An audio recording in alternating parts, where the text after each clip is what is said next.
Hi guys, my name is Christine and I'm a dating, relationship and personal development coach. And today I'm talking about let them miss you. Let go and it will work itself out. Okay, so the important thing to remember is, if you let go of this person, whoever it may be, it could be an ex, it could be a crush, someone that's rejected you, someone like that. If you let them go, right, there's either two outcomes, okay? Either they're going to miss you and come back, or they won't come back, but you'll just find someone better. Okay, so that's the reality, right? That's the reality of what's going to happen, okay? So why does letting them go make them miss you, right? And how does that work out, okay? So basically, it seems to me that the more we cling on to something, now this doesn't just have to be like romantic relationships and things like that. It can be even more like when you cling on to a dream or, something that you want for yourself or a certain kind of outcome, right?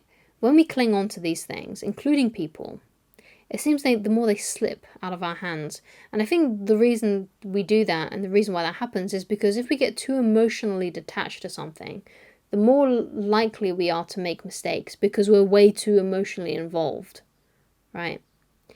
And I've noticed recently with me making those kinds of mistakes when I went through a situation, right?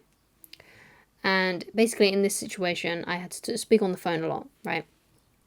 And I was trying to win a case, basically. And what I noticed is when I became more desperate, when I became more emotionally involved, I made mistakes over the phone, right? Whereas when I managed to actually win this battle that I went through, when I was winning it, it came from a much more clear-headed place. So what I did is that I wrote down on paper my thoughts, right, and what I was thinking at the time, and what my point of view was, right. And when I did that, when I just sat back and just wrote down what my perspective was, and I was a lot more relaxed about it.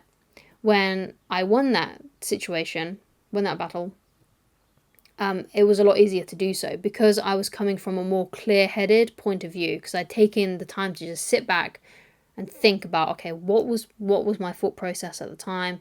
What do I need to put across? What's the actual reality of what was going on with me so I can win this thing?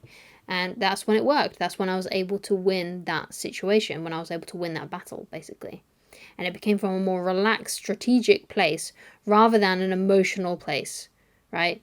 And I feel sometimes when we get attached to someone or something and we get our emotions involved and we make emotional mistakes and we mess up, okay? So it seems like letting go and just having that more relaxed kind of point of view really, really helps, okay? And so when you let go of that emotion, basically, that intensity, and you get to a place where you're like, you know what, if it doesn't work itself out, that's fine, right? If things don't work out with this person, if things don't work out with this situation, if I don't reach this goal, I know I'm going to be fine. I'm just going to continue. I'm just going to continue doing what I'm doing. And I'm just going to be a lot more relaxed about it. That's when results seem to come, when you start caring less about it, okay? So what I've come to understand then is that desperation, being desperate and having that desperation equals separation, right? If you become too desperate for something, for someone, it's more likely that you're going to be separated from that or you're going to lose that person or that thing, right? And I think it makes a lot of sense when you think of how often we can make emotional mistakes when we get too emotional about a certain situation, whatever that situation may be, okay? So I think what this is that neediness, right? Neediness is unattractive, right? Being desperate for something is unattractive.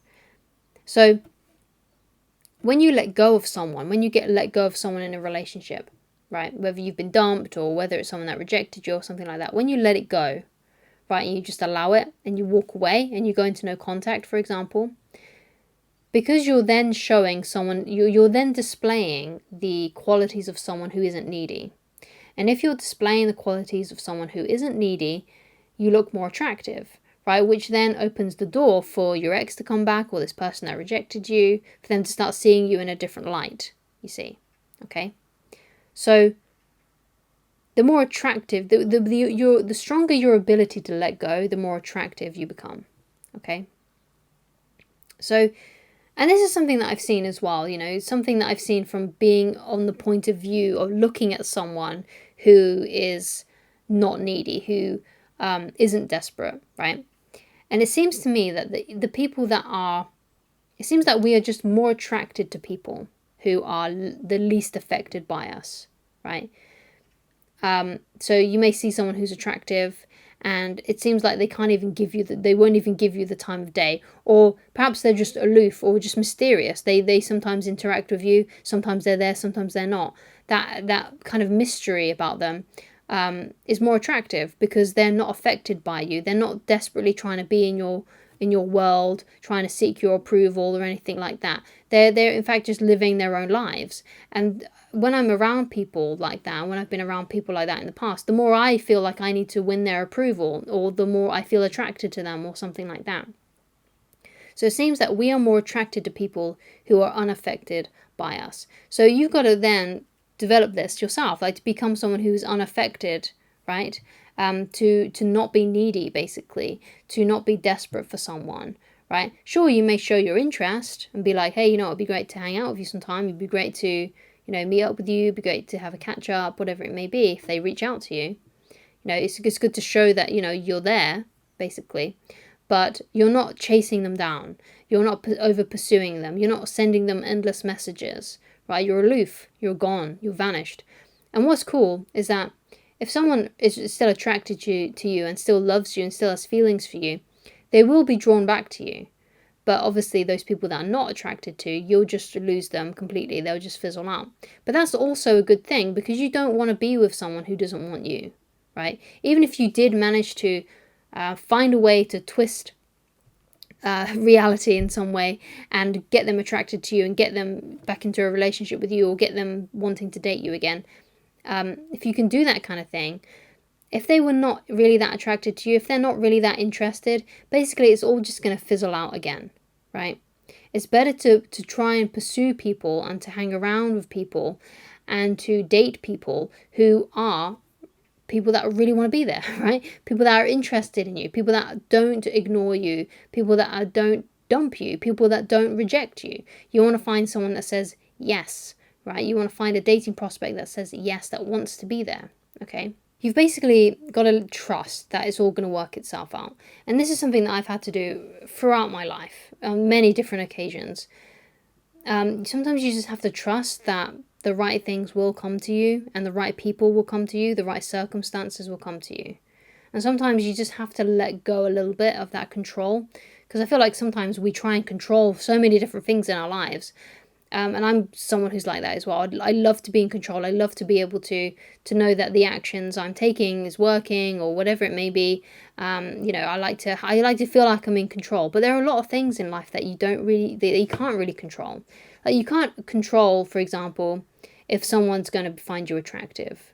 Sure, you can do the best that you can with your appearance and your personality and those kinds of things. You can do your best with that, but at the end of the day, someone's either going to be attracted to you or they're not. And if they're not, there's not really much you can do about it. Okay, because attraction is not a choice. We can't choose who we're attracted to. And and if you meet someone who isn't attracted to you, or doesn't find you attractive anymore, there's not really much you can do to twist that around. It's one of those things, those forces of nature. We can't control who we're attracted to, and other people can't help it if they're not, unfortunately, attracted to us. It's just one of those things that you just have to let go of, and just understand that one day you will find someone who is right for you.